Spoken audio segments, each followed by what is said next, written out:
Hello, bonjour. I am indeed the big bear. Nod your heads if you can hear me.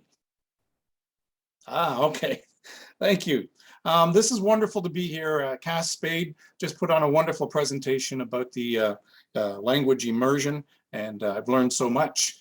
And you know, I was raised white. You know, they taught me French, or they tried to, when I was in public school. And I cheated a lot on my French classes, so I'm terrible. But this is opening my ears to a whole new aspect of learning language, and I'm hoping before too long, hopefully I can learn a few words in my Ojibwe language and enjoy the community and culture more so. All right, our introduction to language immersion programming continues with our Zoom rooms, and I see we have several people here, and perhaps you have questions, but I'll hand it over to Cass once again. If you have any more remarks, or if you want to perhaps explore a little bit more from your last presentation. And we did have some questions, and I'm sure that people would like to have more questions as we go along here. So I'll hand it over to you if you have any more remarks. Sure. So I'm hoping that this session we can have about 30 minutes of Zoom breakout and then come back to the main room to have any final questions that might have emerged in the Zoom breakouts or that you have from the previous session that we can have a group discussion in. We're going to be talking about, or learn, how do you say this? Exploring these two questions. I'm going to pop them in the chat right now. So these are the questions that you'll take into your breakout room, and the facilitators, we're going to take notes of it, compile the document together. And so at the end of this, we'll upload it to the platform and you'll have access to this document as well. So the first question is, what are some of the approaches your community programs have used to implement language immersion practices? With a question, is it semi-immersion or is it full immersion? So that's the first question. And the second question are, what are some approaches that have been most helpful or successful in supporting language learners and proficiency? And so we'll compile a document after with all of these tips and tricks of our collective knowledge to share with one another. And that's kind of the hope of the Zoom room, because I am just one person in this giant room full of, I'm sure, very amazing language speakers and teachers, and so that's what the goal is going to be. So if you want to copy this question, write it down. There's 2 questions, and we'll go into our Zoom rooms for about 30 minutes to discuss these 2 questions. We'll come back to the main room to share and for any final questions and comments. And please feel free to share the questions up to the group too.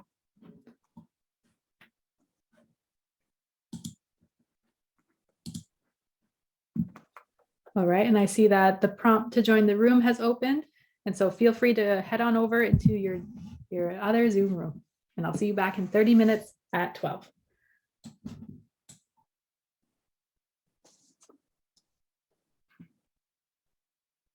Around Rainy Lake. Okay. Yeah. We have another person whose microphone does not work. On the bottom left hand of your page, whoever you might be, there is a mute button.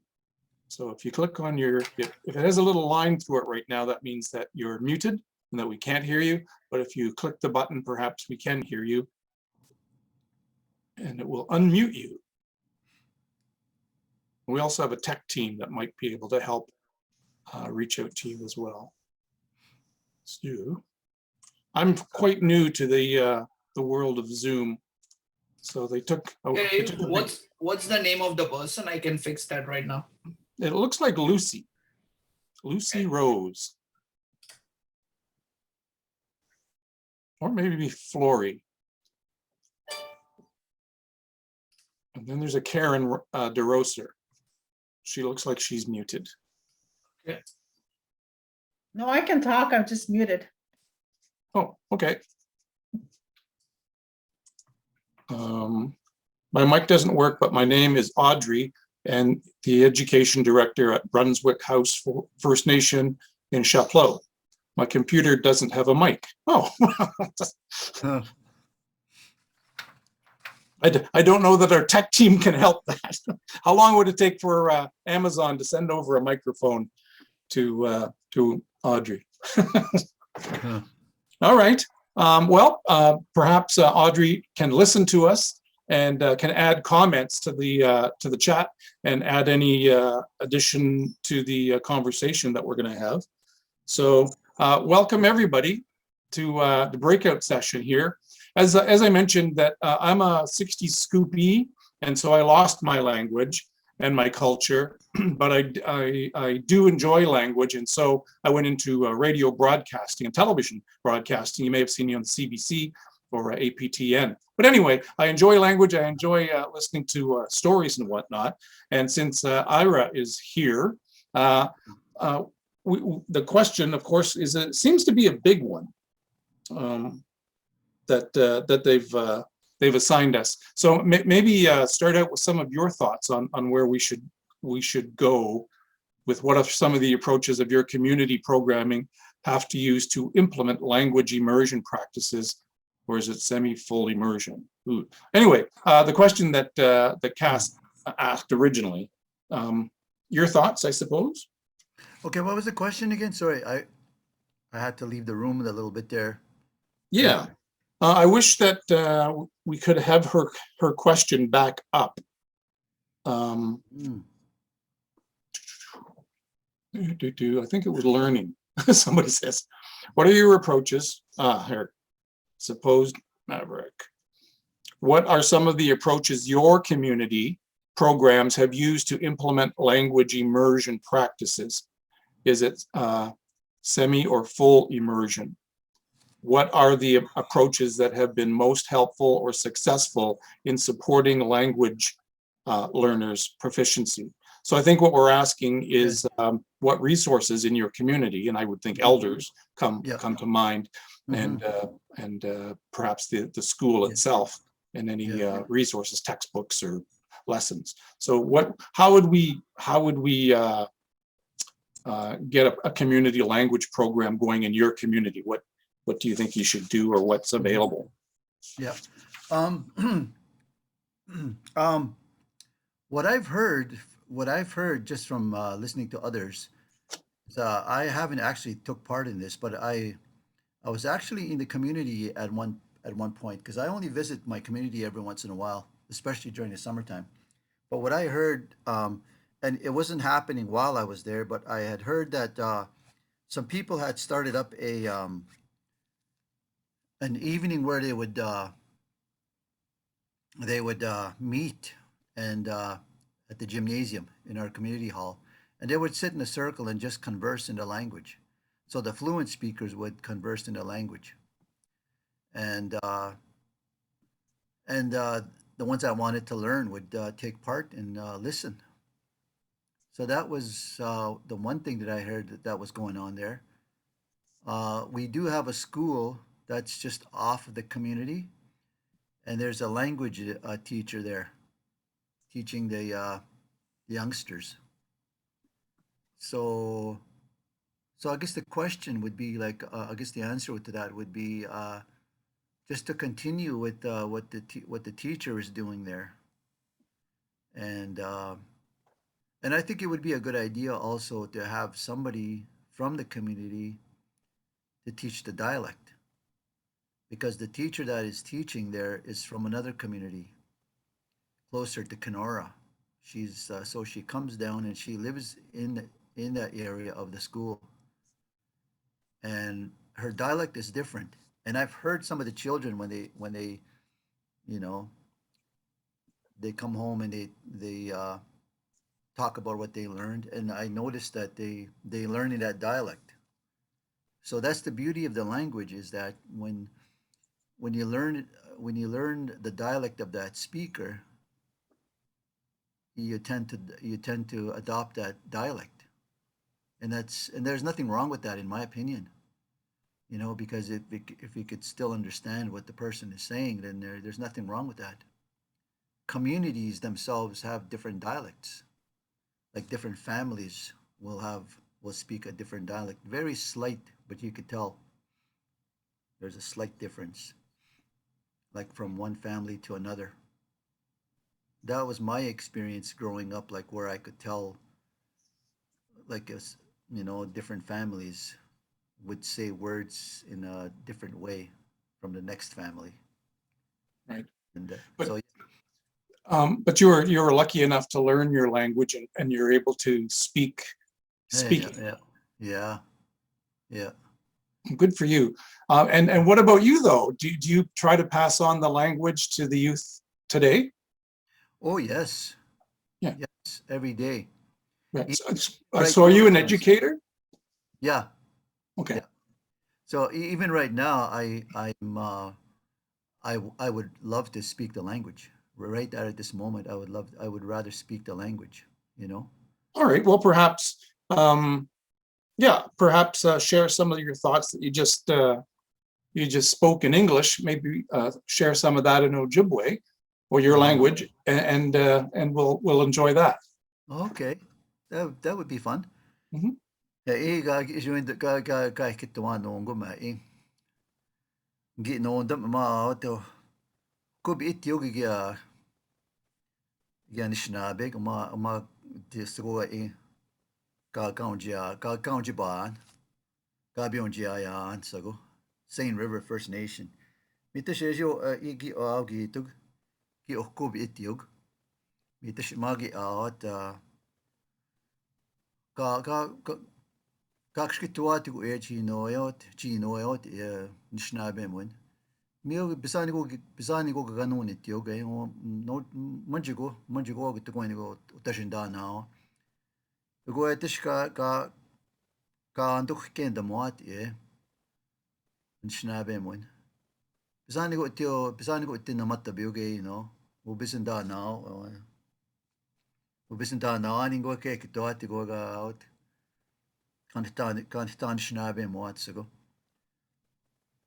Micho man yung just say yeah no then bisin damat yeah na ki at ki anishna be mot awe bisani ko ga kitet o mai ko no ngum ga gi kitet a bisani ko ag de nog a binu chink de mi go ya pe chi at we be go tani ki ken da na e pichi bisin da mo at go mi go man yung ki ken da mo at e anishna no da na Kame mocho na naga tendency no, I didn't go cake it you know. They don't they absorb it right away, the children, right? The children absorb it right away because there's no need to explain how do you say this, you know. Zani go no the moat mi go mawe go anya anin ken the moat. So it's like the presenter was saying, right? Cass, right? What she was saying, how you know as they listen they absorb it and there's no there's no cluttered thinking, I guess. There's not a lot of that. How do you say it this way though? How do you say that? And all that. There's so many questions. As adults we start to get cluttered with like too many you know ifs, buts, and ors, or whatever you know. And but children aren't like that. They're uh, they're very they don't have those cluttered thoughts, so they'll hear it and they'll absorb it and they'll take it, and then they're likely to learn really quicker. So, but so I spoke a little bit about the gatherings they would have in the gymnasium, and how the listeners would just listen to the speakers, as they spoke to each other and converse about just about anything, about the day or what's going to go on tomorrow and things like that. Yeah, so I think that's a very beautiful thing because that's how I grew up, just from listening to my elders as they spoke about things. Well, that's wonderful. Thank you for sharing that with us. Mhm. And I'm sure we'll talk about that. Evening gatherings. Now, I'm not familiar really with the curriculum within the Anishinaabe Aske Nation, whether or not they have classes outside of school where the children can listen to elders and storytelling. There must be storytelling, I would think, in the homes if they're fortunate enough to have that. So storytelling is a big thing. And fortunately, there's going to be another session on storytelling during the conference. So I look forward to seeing that as well. So Miigwech, Ira, for sharing that. Yeah, I yeah, see that's Lorraine, yeah. I see Flory there. Hello, Flory. How are you? You're still there. We go. All right. Oh, hello, Flory. Hey. I see you nice and clear now. Yeah. You look comfortable there. Yes, I am. Good stuff. And where are you zooming in from today? I reside in Hearst, Ontario, but I live in Constance Lake First Nation. That's where I'm registered. Wonderful. And thank you for joining us and making this a priority for you to support the language, to pass it on to the youth and the communities. Are you an educator? Yes. I guess what in elementary school or high school? Both elementary and secondary. Okay. All right. I do Cree and cultural teachings. That's awesome. Good stuff. And where did you learn your language? Oh, geez. At birth. Yeah. Well, actually, when I was a little girl, my kokum, late Elizabeth, was talking to my mom. Now, I learned the language from my parents, and I heard my kokum tell my mom, she called me little girl back then. Said, I want little girl to come stay with us. I want her to come and help me do what she needs to do. And then I heard my mom tell her, I'm going to have to talk to my husband, the father. So the next day, my dad, both of them came to see me. My dad said, are you ready? I said, where? Where am I going? He said, you're going to go stay with your kokum and moshom. So I said, okay. So I packed some of my stuff and I went to my kokum and moshom's place. And as I opened the door, so my moshom was at the door. He told me in Cree, Pamishu tabeche pitagoyan. Bijishik alilimon. Muna ka mistagoshimon.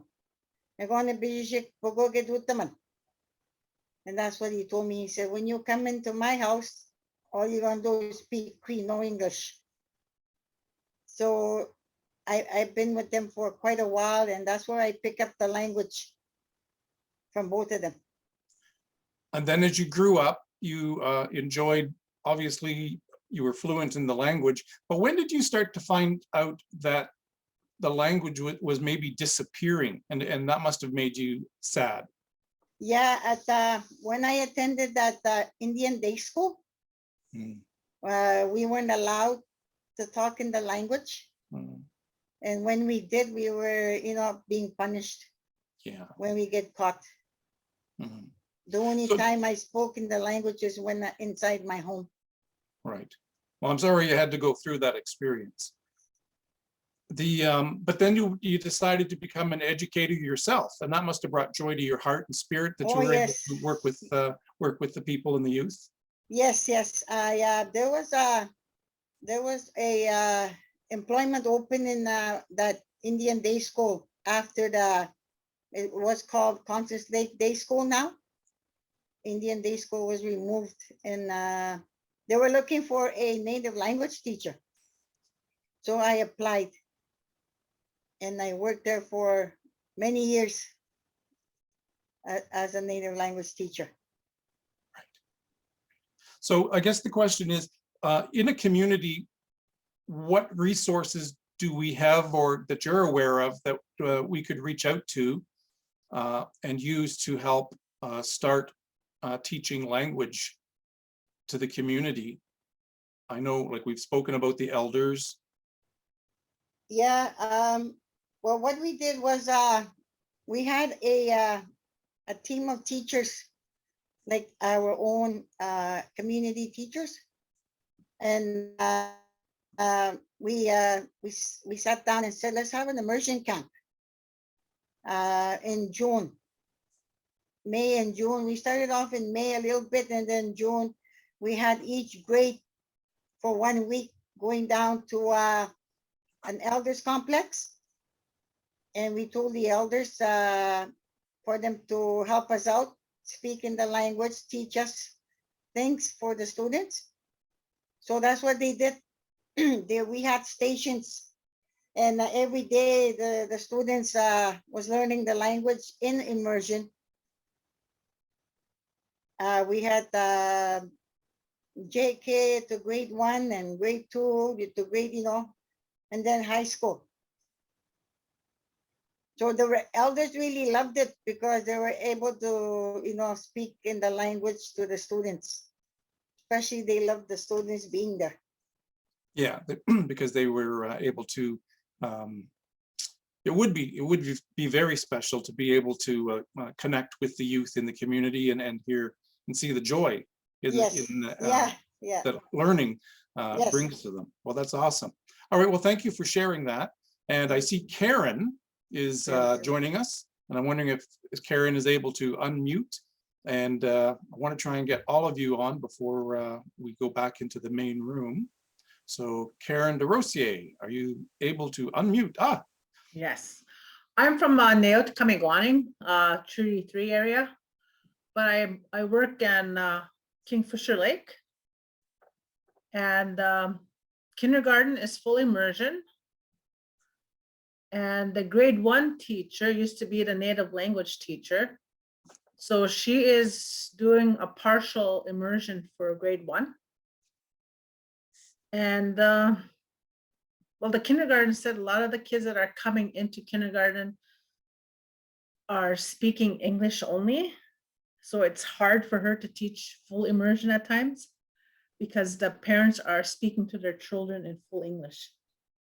So by the time they come to school, like, yeah, she said it's tough. She's having a tough time teaching them in full immersion when it's supposed to be full immersion. Right. But I had to, I'm a teacher, grade 7 and 8 teacher / principal. And I had to observe her a couple of weeks ago. And she was teaching in full immersion. And the kids were understanding. The kids were, and I know who those little kids were that were in the senior kindergarten class. Their parents speak full OG Cree. So in the afternoon class that she has for the junior kindergartners, she has a tough time speaking and teaching in full immersion. But it's nice to hear that some of the students are getting their parents or language speakers as well. Exactly. So that helps. That's a big help. That helps. Yeah. All right.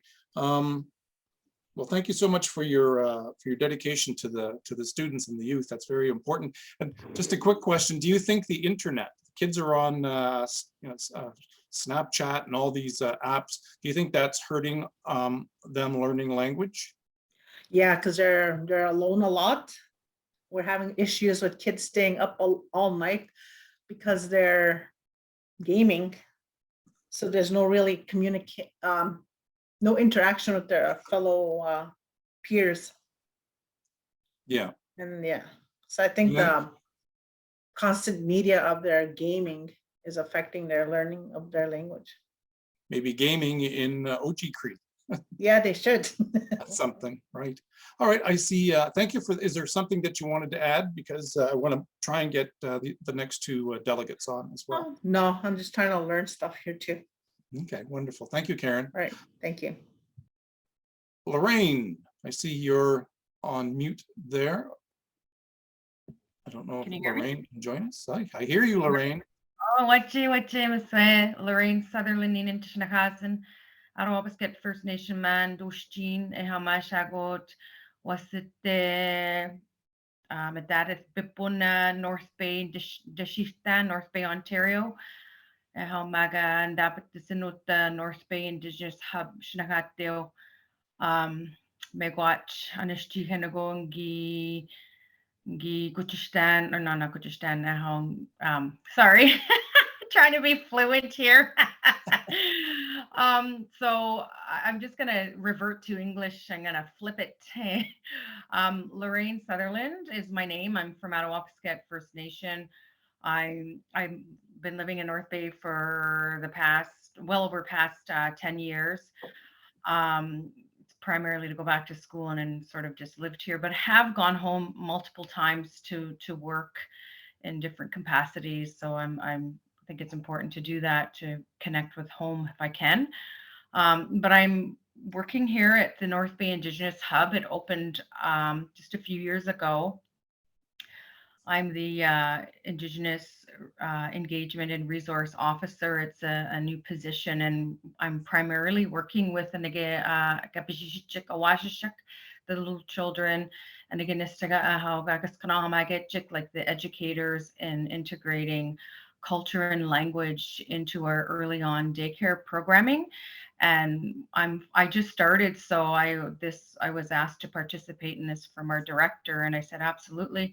And for me, one of the questions, I know back home in Attawapiskat, I did see, you know, having been a teacher there, I'm a teacher by profession, you know, we did have our language speakers do a lot of oral language at first in the primary division. And then it was in, you know, grade 3 and up, they would do the syllabics, you know, the writing portion of that. But storytelling, you know, that Dabajamun was a big piece of that.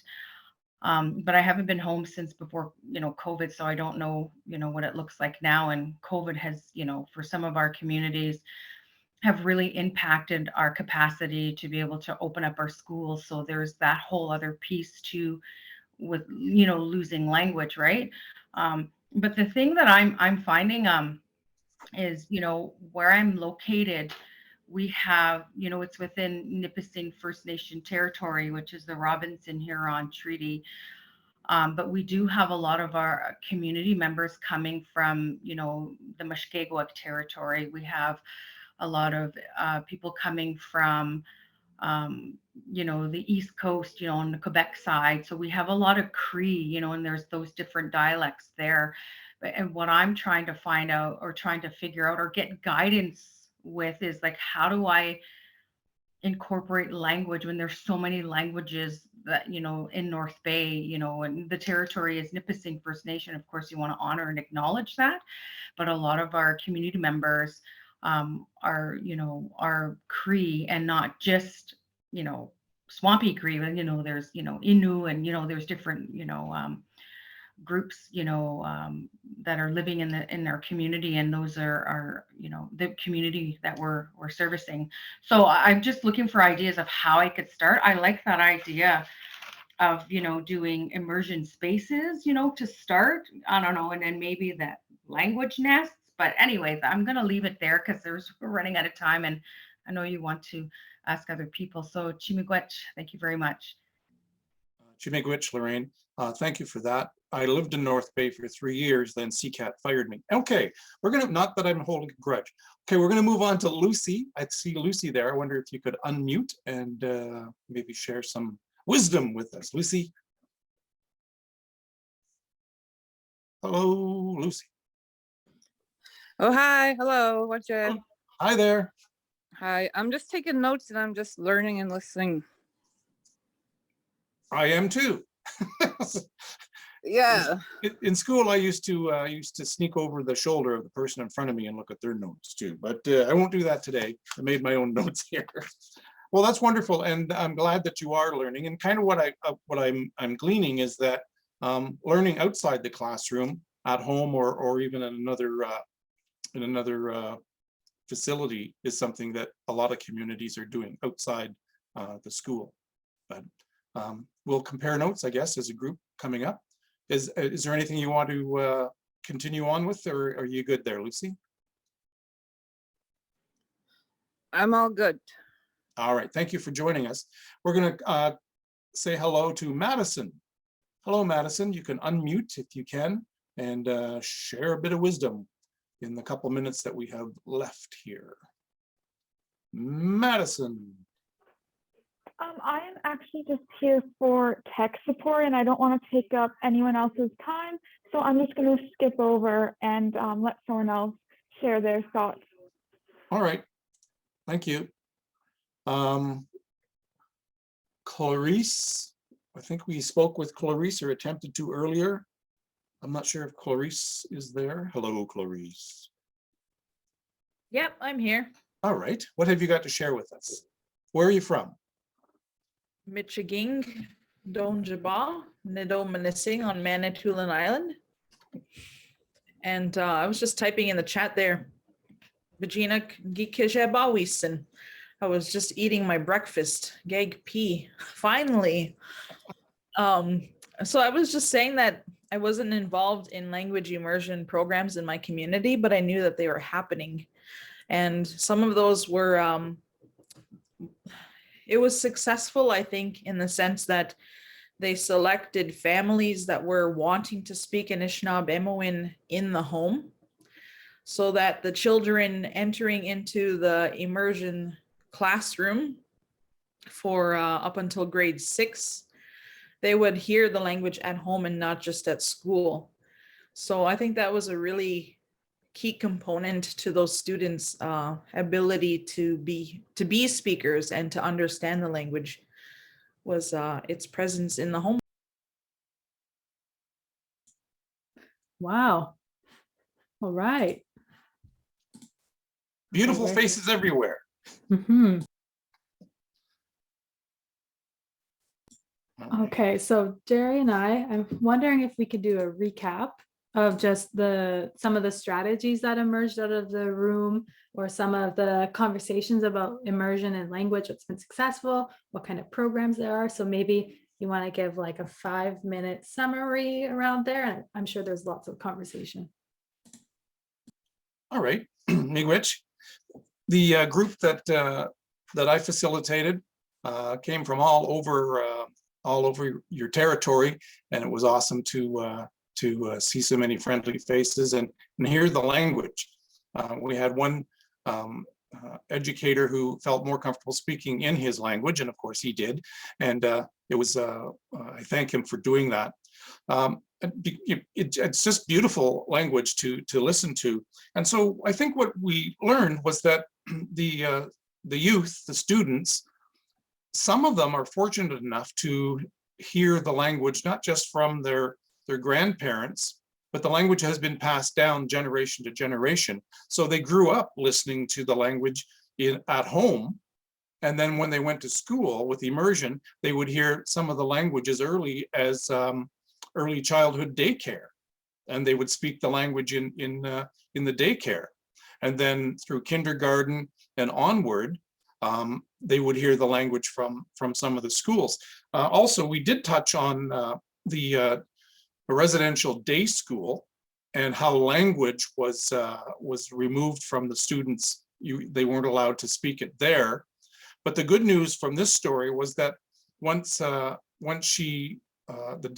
residential day school kind of went away, she was invited back to teach language in school. So that is a success story. And in some regard, I think, they thought, my goodness, everybody wants to speak the language. Are there any language speakers out there? And she was able to not necessarily go back, but offer her guidance in teaching the language to people whose language had been taken away. So I thought that was powerful as well.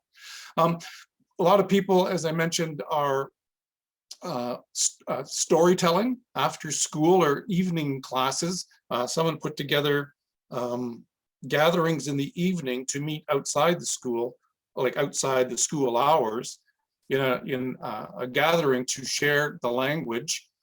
And I thought that was important. So in other words, the people are taking it upon themselves to make sure that the language continues in school, but also after school hours. And they invited elders, and not necessarily as storytellers, although that is a huge part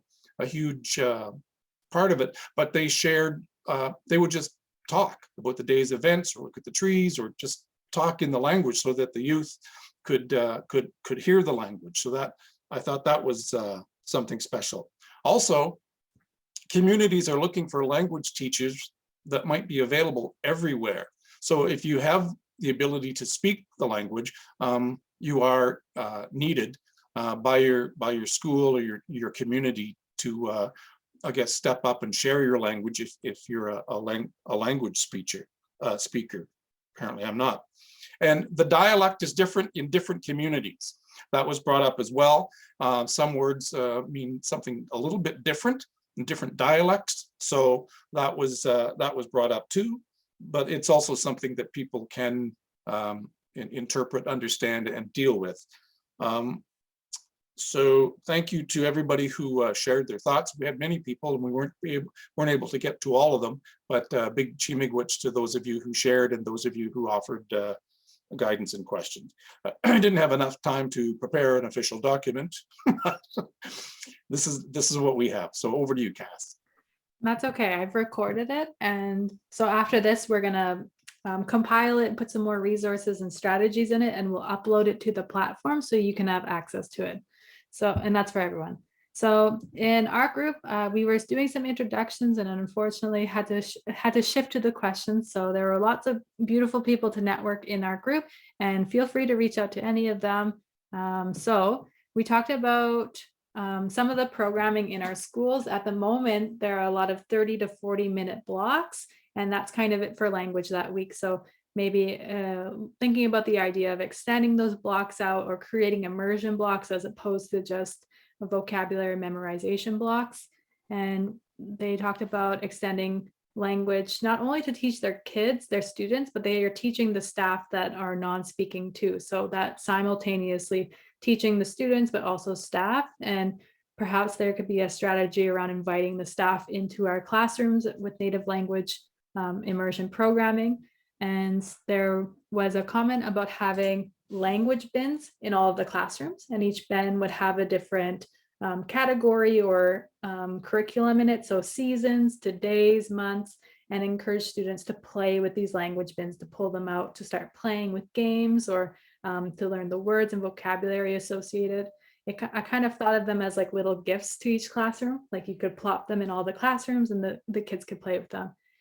We also spoke about having a morning prayer every morning and teaching the students how to speak morning prayers in their own language, and having each student give the morning prayer each day. So one of the students would grab tobacco, pass it to the student, they're speaking the prayer, they put the tobacco out for the day. And so that these students learn prayers as they grow into adults too, and so they can always give thanks.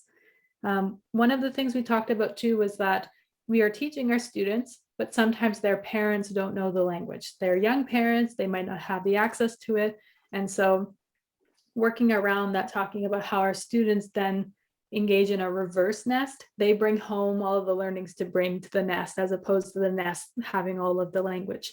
So in that process, developing homework sheets that can be done with parents or programs that can be done with parents, and also having night classes for parents to learn the language so that they can be using it at home with their children. And so one of the teachers talked about they do a smudge and prayer every morning too. And we had the total physical response as one of the strategies. So just playing a lot of games and incorporating movement into it. We talked about weekly activities of having maybe big drum at the beginning of the week to bring in the students around songs and dance and to carry those activities through. So there was sugar bushing, there was winter storytelling, there's all these different activities to include. And yeah, so, and then we have a couple of resources. So things like Flipgrid and Canva. So in the document that goes out, we'll have some of the strategies, and then we'll have the resources that you can access at the bottom too, with a little bit of a briefer about them. Because Canva is a great strategy or a great resource to build worksheets with, and that's how I make my worksheets. And what are in the language bins? That's a good question. So maybe I can send that question to Lillian. Do you want to speak to the language bins just for a bit? Thank you. Bonjour again. So in the language bins, I was trying to type up what I was to answer that question. So in our language bins, like I said, every class has a language bin. So in the bin, there's like folders. We created folders. So each folder has a topic. And in these folders are either worksheets, flashcards, workbooks, pictures, and they're all labeled in the language. So each topic, an example, numbers. So we have numbers from 1 to 10, by tens, up to 100. They come in flashcards, they come in worksheets, they come in workbooks. So, or there could be another topic of seasons, the 4 seasons. So again, we'll have pictures in there, the words, workbooks, worksheets. So each topic has all these activities, games, stories. So we encourage the teachers to use these things, not just when I go in there for 30 minutes or 40 minutes. So we encourage the teachers to try and use these bins so they can learn as well, and they can just pull them out whenever they need to, like, you know, if they want to teach a certain word, depending on their subject that they're teaching. So we try and encourage the teachers to use these bins as they're teaching their subjects as well. All right, me Wesleyan. Yeah, that is I see in the chat there are a couple other comments of how that's a great idea and supporting like other homeroom teachers too. Great, yeah, and you can develop it in all different types of subjects, so math, science, and it's just such a nice idea that I've never thought of myself. So thank you for sharing that too. Okay, so I see that we have about 4 to 5 minutes left, and I saw in the chat before there's a question about language in the urban setting, and I will briefly talk about that, but there is a family that lives in Toronto surrounded by English, and none of their family members speak Anishinaabe, but the mother decided to learn the language and went to OOG and went to these camps. And when she birthed her children, she only spoke Anishinaabe to them, and they're actually fluent. They're like way more fluent than I'll ever be. And their first language is Anishinaabe in the heart of Toronto, where there's so much English around them. And the ways they had done this, and it's in their resources too. So if you take a peek, you can probably find that family. But they had just created books. They taped over all the English and translated everything into it. So the kids are reading in the language. There's a lot of movies and like TV shows and things like that for the kids to watch. She has 2 kids now, and they only speak Ojibwe to each other, and they're very sweet. So it is possible even if you're in the urban setting too. All right. Now, I don't know if we have time for a question, but like I said, we're going to compile this document, upload it, give you some strategies, tips, tricks for implementing immersion. And as always, keep advocating at your schools for immersion programming. Do it in every and any kind of capacity. So whether it's just the kitchen is an immersion space, we only have 40 minutes, it's going to be full immersion, and just keep building on the programming. You know, if you're out in the sugar bush, make it immersion, and things like that. If you can have a camp on the weekends, do an immersion camp, do night classes with your teachers and your adults in your communities and things like that. But maybe I'll hand it off to Gerry to take us through, since it's the last 2 minutes. So a big thank you to everyone for joining. And tomorrow we're going to be doing children's games. So we're going to be teaching a lot of different games you can play. That's terrific. Thank you so much. And we're coming up, of course, probably one of the most important sessions we have, lunch. I'm starving. So we're going to we'll be stopping for that as well. Some of the other things that we talked about in our break, and it's certainly something to discuss, and that was the internet. How is the internet affecting the youth and their ability to communicate, because they're up late at night. Somebody says kids are up all night on the internet. There's no one to talk to. They're just kind of eyes on their phones and watching. So that's something too that's affecting the language. But we'll leave it there for now, and we'll thank you to all the participants here, all the delegates. It's amazing to hear what communities you're from, and thank you for sharing your knowledge with us today. So we'll take a quick break, and coming back up, we have a youth playlist here, and we're looking forward to that. So enjoy your lunch break, and we will see you again at 12:30 here at our wonderful conference for the language curriculum. I'm Gerry the Big Bear Barrett. Thank you.